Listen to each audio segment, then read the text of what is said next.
नमस्कार मित्रों, मैं महेश पांडे अपने YouTube चैनल आज़ाद परिंदा में आप सबका स्वागत करता हूँ। जो अभी भाषा की राजनीति खेली जा रही है, खासकर मुंबई में मनसे के द्वारा और उद्धव शिवसेना के द्वारा, उसके बारे में मैं अपना विचार प्रकट करना चाहता हूँ।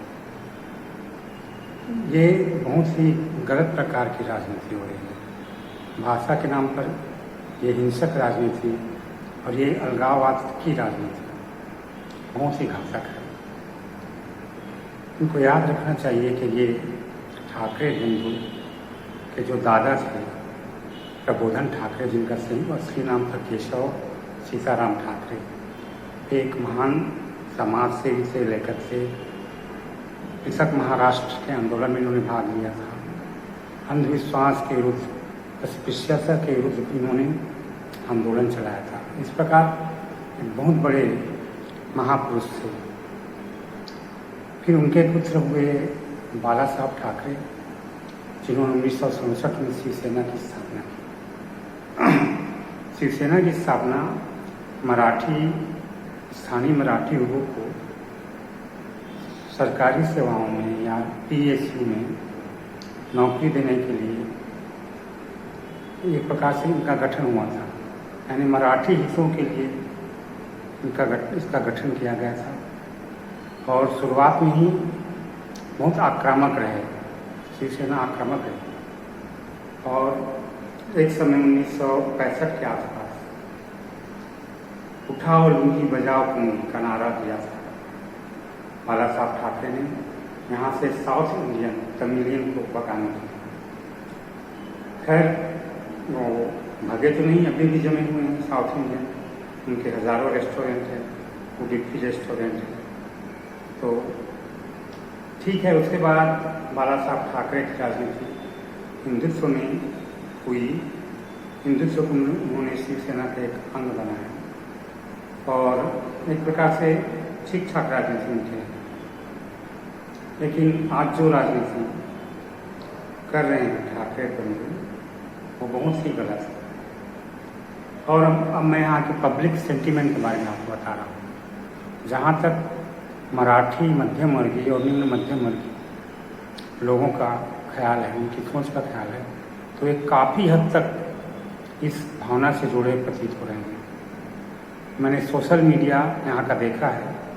सोशल मीडिया में एक प्रकार से बहुत उग्रता है उनके विचारों में कि मुंबई में तो मराठी ही चलेगी, हिंदी बोलना है तो अपने राज्य में जाओ, यहाँ रहना है तो यहाँ की भाषा का सम्मान करो, मराठी सीखो, नहीं तो कॉन्सिक्वेंस उसका होगा ही, रिप्रकशन होगा ही, रिएक्शन होगा ही। तो इस प्रकार से सोशल मीडिया को भी हम एक सामूहिक सोच का रिफ्लेक्शन माने तो एक प्रकार से उग्रता की भावना है, प्रबल मराठीवाद की भावना है। मैं तो यहाँ से 90 दिन 95 दिन हो गया रहते हुए, लेकिन धरातल में जाइए तो ऐसा कुछ दिख नहीं रहा है। लेकिन सोशल मीडिया में बिल्कुल परिलक्षित हो रहा है।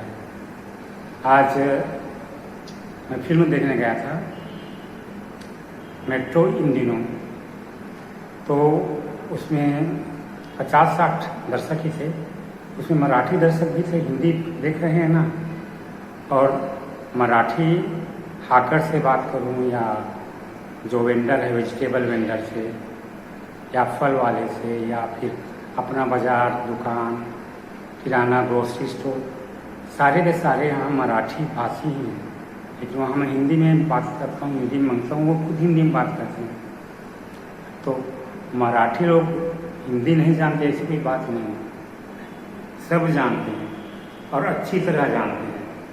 आप ये अमित ठाकरे को सुनिए या राज ठाकरे को सुनिए या राज ठाकरे के बेटा आदित्य ठाकरे को सुनिए, उनकी हिंदी को सुनिए ना, संजय राउत की हिंदी को सुनिए, कितनी अच्छी हिंदी बोलते हैं और हिंदी के विरुद्ध बात करते हैं, खुद हिंदी में ही बात करके बताते हैं। तो ऐसी बात यहाँ धरातल में एक दो घटनाएं हुई हैं मनसे के द्वारा वो जो केडिया जी थे उनके ऑफिस में तोड़फोड़ हुई, बाबूलाल चौधरी जी को मारा पीटा गया। फिर भी मैं एक बात और कहना चाहता हूँ कि हमको हठधर्मिता नहीं दिखानी चाहिए। हमको का मतलब जो हिंदी भाषी हैं उनको हठधर्मिता में भी देखता हूँ कि वो थोड़ा हठधर्मी टाइप बात करते हैं, खासकर बिहार के लोग यहाँ रहने वाले, कि हमको तो नहीं सीखनी है, मराठी नहीं सीखनी है, हम तो हिंदी में बात करेंगे।